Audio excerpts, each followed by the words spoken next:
সত্যানুসরণে শ্রী শ্রী ঠাকুর বলছেন, অহংকার থেকে আসে আসক্তি। আমরা এই কথা প্রথম শুনলাম। অহংকার থেকে পতন হয়, অহংকারই পতনের মূল, এরকম শুনে এসেছি। কিন্তু অহং থেকে যে আসক্তি জন্মায়, এইটাই প্রথম শুনলাম।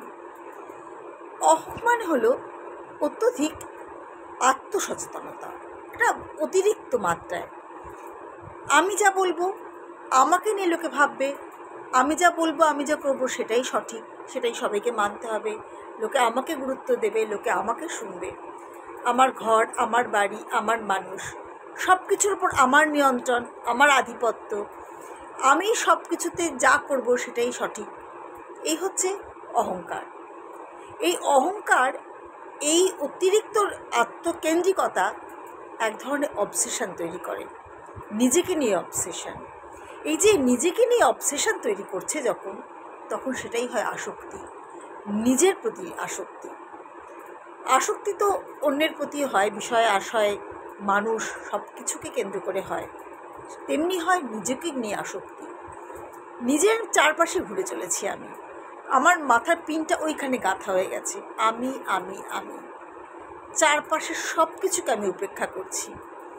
তাদের ভালো লাগা, তাদের মন্দ লাগা, তাদের সাথে তাল মিলিয়ে চলা, তাদের সাথে নিজেকে পরিবর্তন করবার চেষ্টা করা, যার যা কিছু ভালো আছে সেটাকে গ্রহণ করবার চেষ্টা করা, সব বন্ধ হয়ে গিয়ে শুধু আমি ঘুরে চলেছি আমার চারপাশে। এই যে আসক্তি, এই আসক্তি হচ্ছে আত্মকেন্দ্রিক আসক্তি, নিজেকে নিয়ে আসক্তি। এই সেলফ অবসেশন অহংকার থেকে জন্মাচ্ছে। তারপরে ঠাকুর বললেন, আর এই আসক্তি থেকে আসে অজ্ঞানতা। অজ্ঞানতা কি? অজ্ঞানতা হলো সেই জ্ঞানের অভাব যে আমি যেটা নিজেকে নিয়ে ভাবছি বাস্তবে সেটা নয়।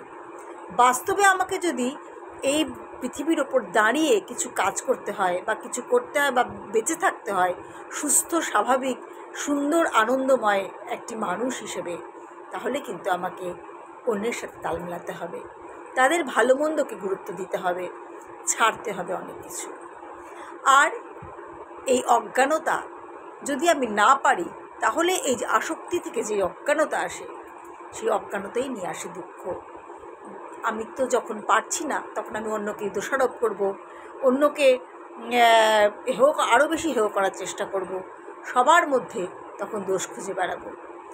এই পৃথিবীটা তখন আমার কাছে একটি দুঃখের কারাগার হয়ে দাঁড়াবে। তাহলে অহংকার আমাদের নিয়ে আসছে আসক্তি, সেখান থেকে আসছে অজ্ঞানতা, আর সেখান থেকেই আসছে দুঃখ, আর তাই ডেকে নিয়ে আসছে পতন। এভাবেই অহংকারী পতনের মূল হয়ে দাঁড়াচ্ছে। জয়।